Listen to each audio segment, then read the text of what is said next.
제가 사도 바울의 말처럼 참을 포기할 것 없고 개수 중에 개수가 주님 앞에 이렇게 붙잡힌 바가 되어서 천국 백성이 되고 또 우리 유재상 목사님을 만나서 이렇게 청전 지역까지 와서 귀한 강단에서 말씀을 전하게 됨을 정말 어마어마한 복으로 생각합니다. 또 이곳에 와서 우리 귀한 목사님을 또 처음 뵙고 또 정성 들여서 해주신 또 귀한 음식을 먹고 이렇게 너무나 기분이 좋고 또 모두가 또 하나님의 은혜인 줄 믿습니다. 새해를 맞는 우리 모두에게 지난 묵은 그런 여러 가지 일들은 다 잊어버리고 새해를 우리가 크신 은혜로 충만히 채워져서 올 한 해도 하나님께서 저와 여러분을 이끌고 하나님의 나라를 확장시킬 수 있는 귀한 복으로 쓰임받기를 주님의 이름으로 축복합니다. 많은 사람들은 묵은 해를 이렇게 보내고 새해가 되면 사람마다 그 느낌이 다 다를 줄 생각해요. 누구나 다 그렇습니다. 또 물론 생각하는 것도 사람마다 차이가 있겠죠.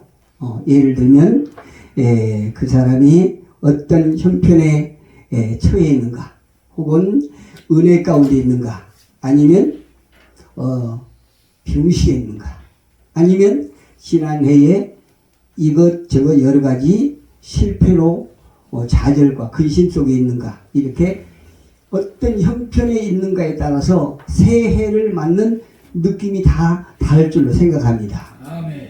어떤 사람은 건강하고 형통한 눈으로 새해를 바라볼 것이고 또 어떤 사람은 병들고 실패와 좌절 가운데 있는 사람은 부정적인 생각으로 새해를 이렇게 바라볼 그런 사람도 있을 것입니다. 이점 사람에 따라서 새해를 새로운 소망 가운데 힘차게 출발하는 사람이 있는가 하면 어떤 사람은 처량하고 낙심한 마음으로 두려워하는 사람도 있을 것이에요. 그래서 덧없이 흐르는 그런 세월이 허무함으로 이렇게 더해지는 이런 사람들이 있을 줄로 생각합니다. 여러분들은 어떤 형편에 속했습니까? 여러분들은 어느 쪽에 속해 있다고 생각하십니까? 새해를 몇 번 맞고 보니 이렇게 나이가 몇이냐에 따라서 느낌도 조금씩 다른 것 같아요. 저는 솔직히 60 되기 전까지는 참 철이 없었어요. 그래서 뭐 설이 됐든 추석이 됐든 그냥 아무 감각이 없었어요. 그래서 그냥 설인가 보다 추석인가 보다 새해인가 보다 한 해가 지나갔구나 이랬는데 60이 지나고 나니까요 해마다 조금씩 달라요. 그 느낌이 다르더라고요.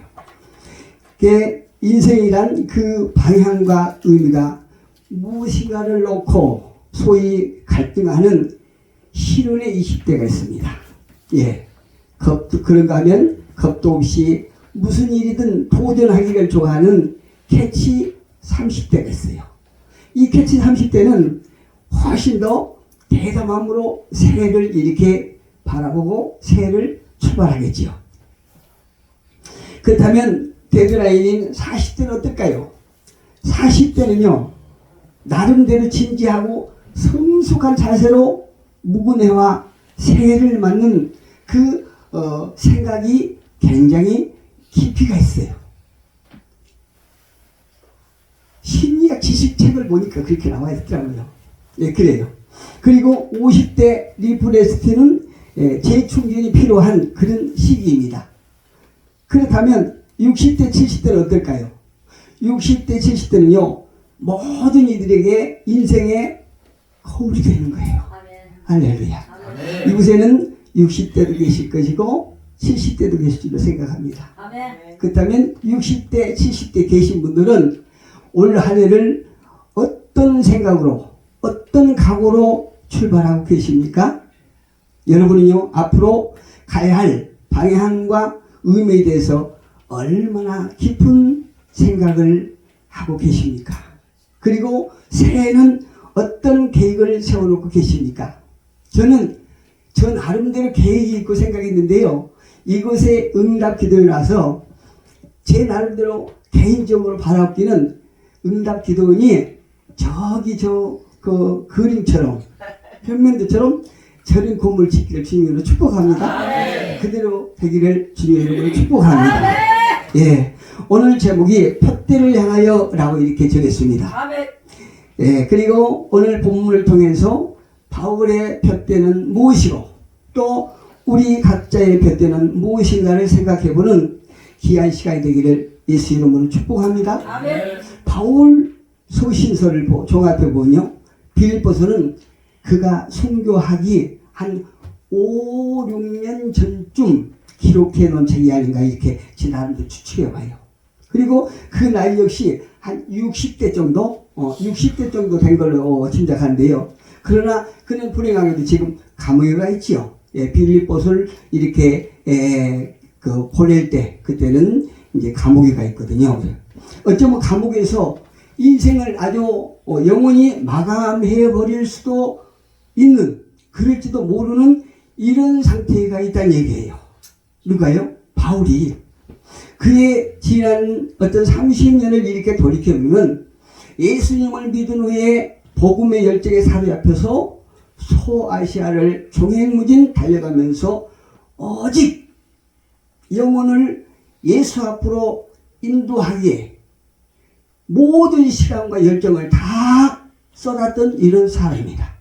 그리고 많은 영혼들에게 예수님을 소개하고 또 복음에 대한 열정을 아끼지 않고 모든 세월을 보냈던 이런 사람이에요. 예, 사도 바울의 서신을 보면요, 그의 눈부신 업적은 정말 대단하지요. 이 신약의 한 80%는 이렇게 그가 기록했다고 이렇게 돼 있으니까요. 얼마나 그의 업적이 대단합니까? 그래서 어쩌면 그가 생각을 내가 이 정도 했으면 이제는 좀 편하게 지내도 되겠다 이런 생각을 했을 수도 있을 것 같습니다. 그리고 이만했으면 나도 할 만큼 한 거야 라고 스스로 여유를 부리면서 안락함을 취할 수도 있을 것이겠죠. 저 같으면 충분히 그랬을 것 같아요. 저는 이 사도 바울의 업적의 한 100분의 1만 했다고 할지라도 하고 나서 나도 이제 이 나이쯤 됐으면 좀 템포를 늦춰가면서 즐기면서 안락한 삶을 보내야 되겠다 이런 생각을 할 것 같아요. 그런데 사도 바울은 놀라운 고백을 하고 있습니다. 한번 13절 볼까요? 13절 14절 같이 봅니다. 형제들아, 나는 아직 내가 잡은 줄로 여기지 아니하고 오직 한 일, 즉 뒤에 있는 것은 잊어버리고 앞에 있는 것을 잡으려고 푯대를 향하여 간다. 할렐루야. 얼마나 놀랍습니까? 이 말을 요약해보면요, 아직 나는 목표에 이르지 못했다. 이 엄청난 업적을 남긴 사도 바울이지만 그럼에도 불구하고 나는 아직 목표에 이르지 못했다. 그래서 나는 앞을 향하고 달려가야 한다. 이렇게 그의 심령을 고백하고 있습니다. 이 바울의 애치는 이 말이 저와 여러분의 애칭이 되시기를 축복합니다. 우리 모두에게 도전이 되시기를 축복합니다.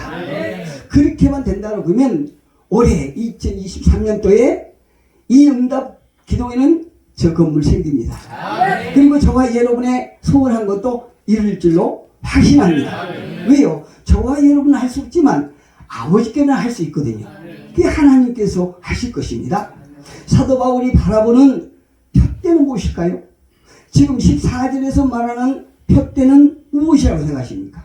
사도 바울이 말하는 푯대를 알기 전에 12절 후매를 보니까 이런 말씀이 있습니다. 내가 그리스도에 잡힌 바 된 그것.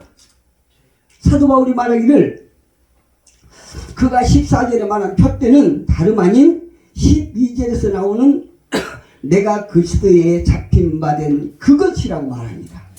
그래서 사도 바울이 말하는 푯대는 내가 그리스도의 예수 그리스도에게 잡힌 것이 바로 사도 바울이 말한 표대라는 것입니다. 그리고 이어서 13절에 바울은 오직 한 일 이렇게 말하죠. 두 가지 일이 아니라 오직 한 가지 일.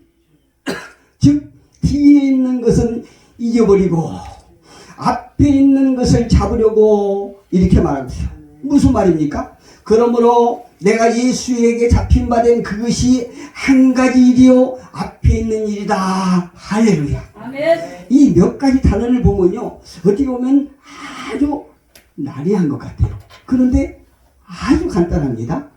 뒤에 있는 것은 잊어버리고 앞에 있는 것을 잡으려고 이렇게 말하고 있어요.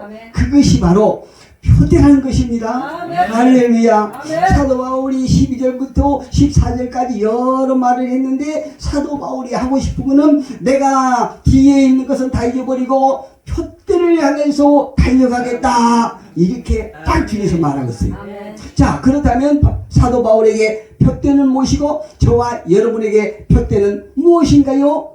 바울이 말한 표대, 그것은 다름 아닌 예수 그리스도입니다. 할렐루야. 예수 그리스도에게 잡힌 것이에요. 예, 바로 예수 그리스도가 사도 바울이 달려가는 목표를 향해서 달려가고 있는 표대라는 얘기입니다. 12절 13절 보니까 내가 이미 얻었다 함도 아니요. 사도 바울은 우리 모두가 예수를 믿는 모든 사람들이 다 아는 것처럼 이미 구원을 받은 사람이에요. 그럼에도 불구하고 내가 이미 얻었다 함도 아니요 온전히 이루었다 함도 아니라 오직 내가 그리스도 예수에게 잡힌 바 된 그것. 사도 바울이 예수 그리스도를 잡은 것이 아니고 예수 그리스도께서 사도 바울을 잡았다는 얘기입니다. 저와 여러분이 우리의 공로로 예수 그리스도를 믿게 되는 것이 아니고 그럴 가치가 전혀 없는 저와 여러분을 예수 그리스도께서 저와 여러분을 잡았다는 얘기예요. 그래서 그 잡으신 손으로 오늘 저와 여러분이 이 귀한 복된 자리에서 예수 이름으로 예배하고 있는 것입니다. 예, 내가 그리스도께 잡힌 바 된 그것 다름 아닌 예수 그리스도. 13절에 한 가지 일, 두 가지 일이 아니라 한 가지 일. 그것은 무엇이냐? 예수께 잡힌 바 된 것, 앞에 있는 것, 그것도 예수 그리스도를 잡으려고 달려가느라. 저와 여러분의 올 한 해 목적이 무엇입니까? 오직 저와 여러분은 지난해까지 어떤 삶을 어떤 사역을 했다 할지라도 하나님은 저와 여러분이 걸어왔던 그 길을 다 알고 계십니다. 그리고 저와 여러분이 무엇을 추구하고 이곳까지 왔는지 다 알고 계세요. 그러나 중요한 것은 올 한 해 2023년도에 너희가 무엇을 잡기 위해서 달려가느냐 이거를 예수님은 묻고 계세요. 그리고 저와 여러분은 대답은 우리의 표대를 향해 달려가는가? 그렇다면 네가 세운 표대가 무엇이냐? 바로 예수 그리스도입니다. 이런 대답을 원하신다는 것이죠. 나는 예수 그리스도에게 잡힌 바 되었으니 이제는 좀 시험도 해도 되겠지 라고 하는 생각을 갖고 계시다면 이 자리에서 회개하셔야 돼요. 우리나라 축구인 중에 아주 신실한 사람이 있지요. 여러 사람이 있겠지만 그 중에서 제가 얘기하고 싶은 거는 이영표 집사예요. 이영표 집사가 이런 말을 했습니다. 덜이 잘하는 것을 두려워하지 말라. 우리가 혹시라도 영적인 성장이 더디게 잘한다고 생각할 수도 있어요. 내가 하나님 앞에 무엇인가 빨리 성장해서 내가 아버지 앞에 귀한 제목으로 쓰임받고 싶은데 내가 남들에 비교해서 굉장히 더디 잘하구나 이런 아쉬움을 갖고 계신 사람도 있을 것이다 이 말이에요. 그런데 이영표가 하는 말은 더디 잘하는 것을 두려워하지 말라. 그러면 무엇을 두려워하라는 것이요? 그냥 그 자리에 가만히 멈춰있는 것을 두려워하라. 약간씩 성장한다 할지라도 성장하면 그거 살아있는 거예요. 그런데 그 자리에 있다라고 하면 이거는 죽은 거나 똑같아요. 잠자는 거나 똑같다는 거죠. 그래서 우리가 더디 성장하는 것에 두려워하지 말고 너희가 가만히 있는 것에 두려워하라. 이렇게 이영표 집사가 저와 여러분에게 이렇게 권면하고 있는 거예요. 우리는 영적 성장이 생각보다 천천히 이루어진다고 할지라도 두려워할 필요가 없습니다. 오히려 작년에 이어서 작년에 내가 이렇게 열심히 뚝심으로 했으니 올해는 조금 안 줘야 되겠다. 조금 안락한 시간을 보내고 싶다. 이렇게 하면 안 되는 것이요. 오늘 또 우리 모두는 사도 바울의 믿음과 같이 예수님을 푯대 삼아서 달려가기를 주님의 이름으로 축복합니다. 그 다음에 푯대는 무엇이냐? 끝났다는 휘슬이 울리기까지는 우리가 멈춰서는 안 된다는 거예요. 13절 보니까요. 형제들아 나는 아직 내가 잡은 일로 여기지 아니하고 오직 한 일 즉 뒤에 있는 것은 잊어버리고 앞에 있는 것을 잡으려고 푯대를 향하여 그리스도 예수 안에서 하나님이 위에서 부르신 부름의 상을 위하여 달려가노라. 아멘. 저와 여러분의 고백이 됐으면 참 좋겠습니다. 아멘. 바울이요 빌립보 교회에 편지할 때는 이미 수많은 교회들을 세우고요 수많은 사람들을 제자로 양육하고요 그 제자 가운데 많은 사람을 지도자로 세운 후였어요. 참 우리 김수영 목사님 부럽네요. 따님 두고요 다 이제 부흥회한다고 다 뒤에 지키고 계시니 얼마 든든합니까? 저는 우리 딸하고요 막 싸웠더니 시험에 들어가고 몇 줄로 안 나와요. 두 따님 보니까 참 든든하시겠습니다. 아주 우리 딸도 얼굴이 예쁜데 우리 목사님 딸들처럼 신앙의 질은 아주 달라요. 모태신앙인데 그래요. 어쨌든 그래도 저는 우리 딸에 대해서 기대를 저버리지 않습니다. 모태신앙이기 때문에 그 안에 하나님의 말씀의 씨앗이 자라고 있다고 생각하기 때문에 그런 거예요. 예. 이제 그는 나이도 작은 나이가 아니죠. 또 건강도 많이 약해진 상태예요. 그래서 은퇴가 필요한 상태이지요. 그리고 감옥에서 사형을 당할지도 모르는 그런 형편이었습니다. 그러나 그는 이렇게 말합니다. 내가 가야 할 길을 아직 끝나지 않았다는 거죠. 나의 사역은 여기서 끝이 아니다 이렇게 외치고 있습니다. 여러분 사역의 끝이 어디라고 생각하십니까? 저와 여러분도 아직 멀었죠? 계속 달려가야죠. 예, 우리가 시험시험 가면 안 됩니다. 올 한 해는 작년까지 우리가 열심으로 뚝심으로 달려왔지만 특히 우리 겨자씨 공동체 정말 열심히 달리세요. 예. 그럼에도 불구하고 우리 이 응답 기도원을 출발해서 더 뚝심을 내봅시다. 더 달려봅시다. 얼마 전에 유튜브를 제가 한번 보았거든요. 뭉클이라고 하는 코너인데 거기에서 장수의 비결이라고 하는 것을 봤어요. 그런데 거기 나온 주인공이 할아버지는 91세, 할머니는 85세. 제가 오래 살아야 되겠다 이런 생각을 해서 이런 기대를 가지고 보는 것이 아니고요. 이런 욕심을 보는 것이 아니고 장수하면서 건강한 사는 사람들의 사고방식이 어떤가, 어떤 생각을 가지고 살고 있는가, 이걸 보기 위해서 제가 본 거예요. 근데 그들이 한 인간으로서 추구하고 있는 것은 무엇인가에 대해서 진지하게 생각해 볼 기회가 있거든요. 그래서 저는 그거를 이렇게 가끔 봐요. 근데 85세인 할머니의 특이한 점은요, 굉장히 잘 웃으세요. 대단히 죄송한 얘기지만 우리 섹시하고 모습이 비슷해요. 키가 작아가지고 얼굴이 동그랗을까 할머니가. 근데 그렇게 잘 웃으세요. 우리 섹시도 잘 웃거든요. 근데 그 할머니도 잘 웃으세요. 또 할아버지의 특이한 부분은 대단히 열심히세요. 가만히 계실 줄 아세요. 91세인데. 놀란 거는 91세인데 아직도 경기를 잘 끌고 다니세요. 선글라스를 딱 끼고 모자를 입고 오토바이를 손수 운전하시면서 그 많은 농토를 다 돌아다니시더라고요. 대단하세요. 연세가 90세인데도 그렇게 정정하세요? 그런데 PD가 할아버지에게 이렇게 물어봅니다. 할아버지, 힘드신데 무슨 농사를 그렇게 많이 지세요? 아주 이제는 좀 쉬엄쉬엄 하시든가 아니면 농사를 많이 줄이세요. 그러니까 할아버지가 이렇게 말씀하세요. 내가 농사하는 것은 어려운 사람들을 돕기 위해서 하는 거야. 이렇게 말해요. 그러시면서 할아버지가 이런 장래의 포부를 얘기합니다. 내가 100살까지 농사를 질 거야. 100살까지 지어서 계속 어려운 사람들을 돕고 100살 딱 되면 이 농사를 다 팔아서 재단을 만든대요. 어려운 사람을 돕는 이런 재단을 만든대요. 야, 진짜 그 제목처럼 뭉클하더라고요. 실제로 그 할아버지께서 농사를, 그 많은 농사를 지어서 어려운 사람을 도와주는 게 어쩐지 그건 모르겠어요. 그런데 며칠 지나서 할머니 생신날에 자식들이 찾아왔어요. 7남매에다가 증손자가 있으니까 얼마나 많습니까? 많은 자손들이 찾아왔는데 오는 차들마다 짐이 가득가득 실렸어요. 라면이고 사탕이고 뭐 여러 가지 실렸어요.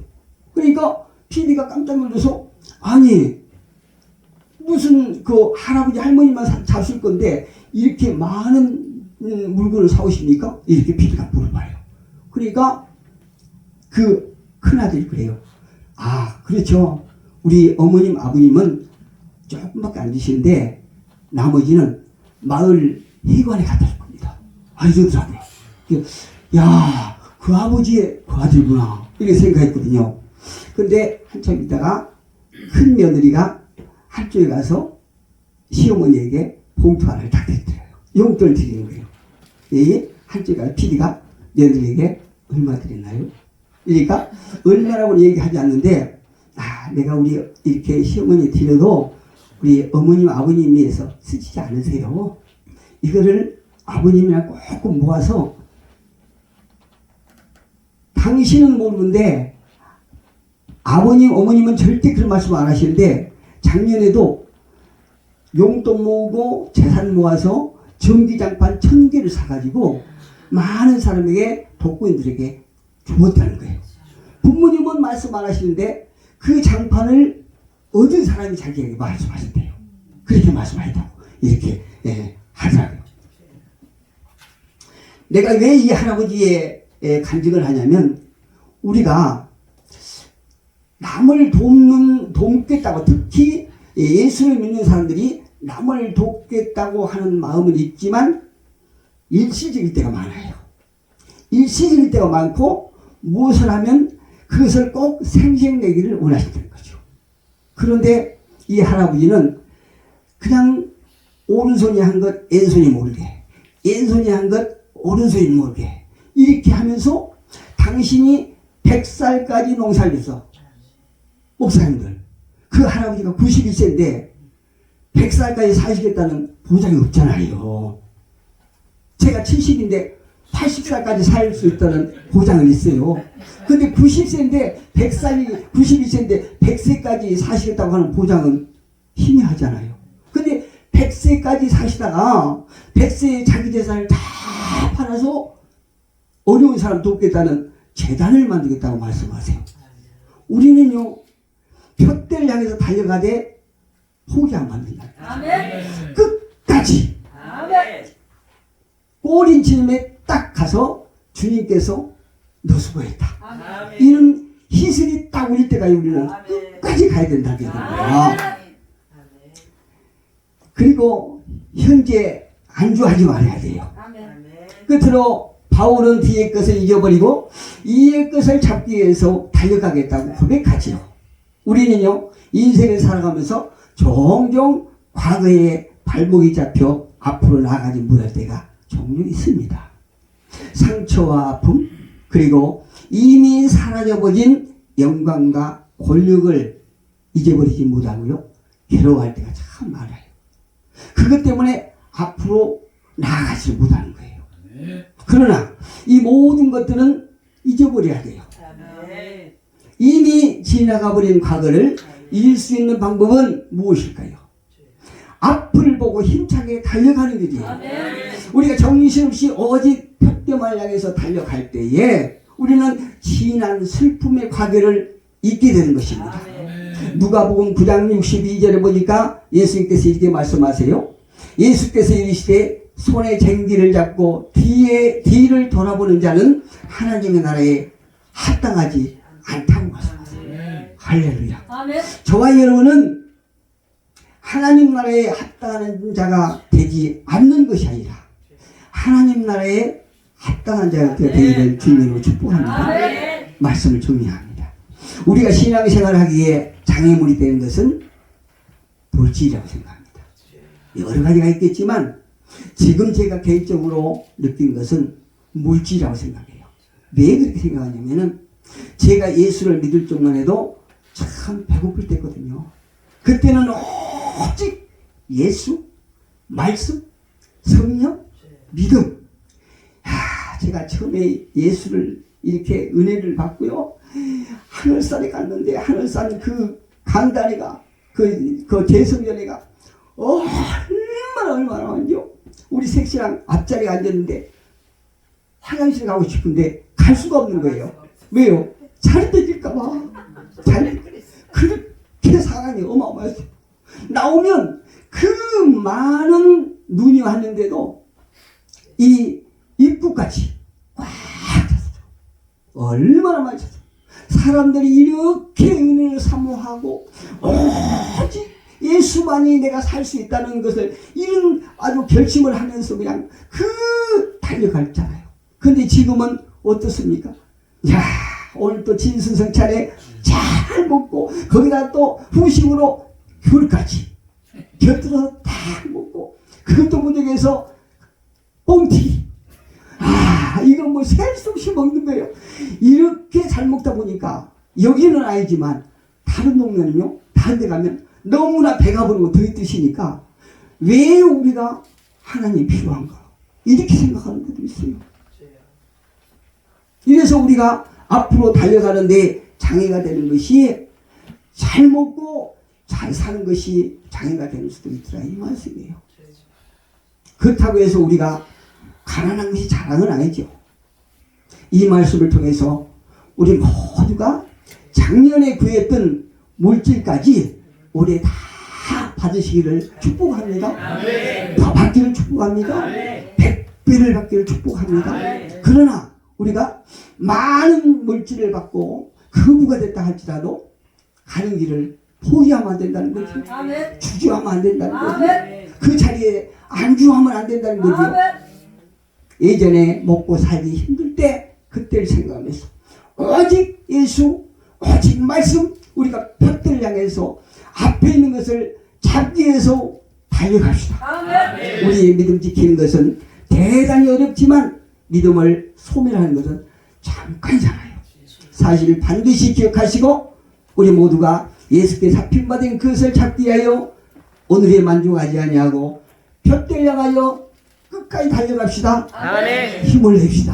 아멘. 우리 능으로는 할 수 없지만 성령께서 저와 여러분을 도와주시고 아멘. 우리가 주님을 사랑한다면 아멘. 지치지 않고 달려갈 줄로 믿습니다.